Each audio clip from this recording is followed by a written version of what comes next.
Good morning po. Tayo po'y mag-aral ng salita ng Diyos, Galatians chapter 6 verse 9. Kaya't huwag tayong magsawa sa paggawa ng mabuti pagdating ng takdang panahon, tayo ay aani kung hindi tayo magsasawa. Overcoming spiritual laziness. Today pag-aralan po natin yung salita pong spiritual laziness. At kung maaalala niyo po sa Matthew chapter 25 verse 26, doon po sa parable of the talents, yung pong servant na hindi niya ginamit yung talentong ibinigay sa kanya ay tinawag ng kanyang master na wicked and lazy servant. At doon po sa verse 30, siya ay tinawag na worthless or unprofitable servant. Kasi ano po ba ang kahulugan ng spiritual laziness? Unang-una po dapat maintindihan po natin na ang totoong pananampalataya po ay kumikilos. Yung pong sinasabi ng James chapter 2 verse 17. Kung ikaw ay naniniwala na ikaw ay ligtas na, dapat kumilos ka bilang isang ligtas na mananampalataya. Kung ikaw ay naniniwala na ikaw ay pinagaling na ng Panginoon, pinagpala, dapat ikilos mo yun. Dahil yun ang iyong pinaniniwalaan. Kaya po, malinaw po sa James chapter 2 verse 17, yung faith without action, patay na pananampalataya. Yan, ang totoong pananampalataya, humahakbang, kumikilos po yan. Kaya sabi sa Hebrews chapter 6 verse 12, yung mga tinuturing na heroes of faith, tinanggap nila yung ipinangako ng Diyos dahil hindi sila mga tamad.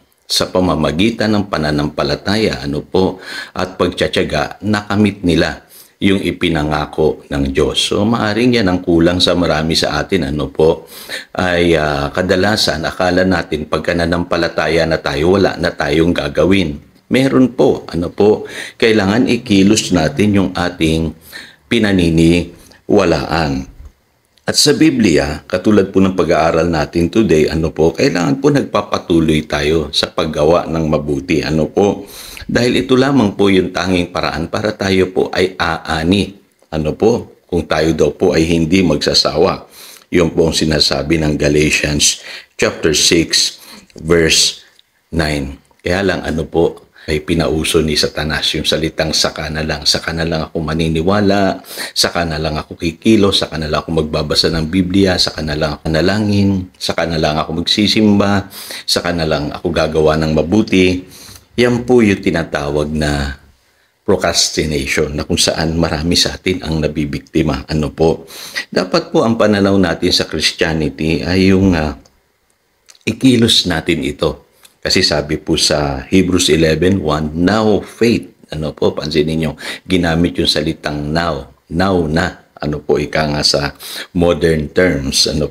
At sa Hebrews chapter 3 verse 15, today, if you hear His voice, do not harden your hearts. Dapat daw po ang attitude natin palagi sa ating Christian life ay now na. Ikilos natin kung ano yung ating pinaniniwalaan. Kaya alam niyo po, sa end times, nakakalungkot po, kasi doon sa parable of 10 virgins, sa Matthew 25 verse 5, yung pong mga bridegroom doon ay nakatulog, sa paghihintay doon sa lalaking ikakasal.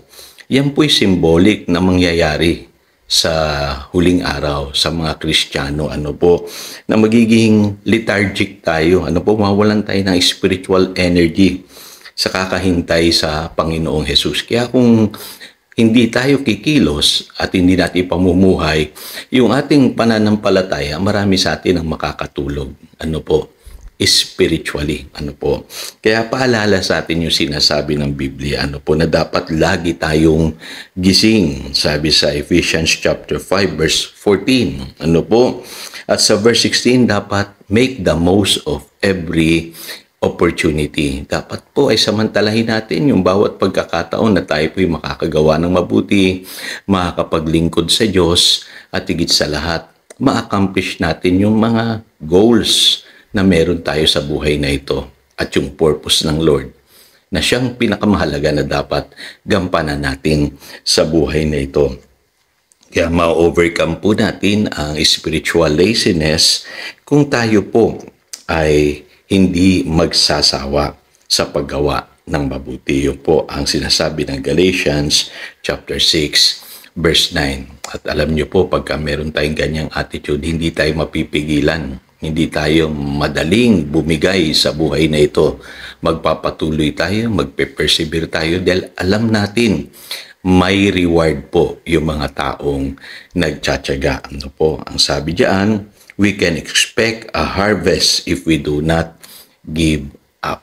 Kaya alam niyo po, yung tumatanggap po sa buhay na ito ay yung mga taong masisipag, matyaga sa kanilang pananampalataya. Kaya kung ako po'y tatanungin ninyo, ang isa sa pinakamahirap na ma-overcome nating mga Kristiyano ay yung po nga spiritual laziness. Lagi tayo nagpo-procrastinate.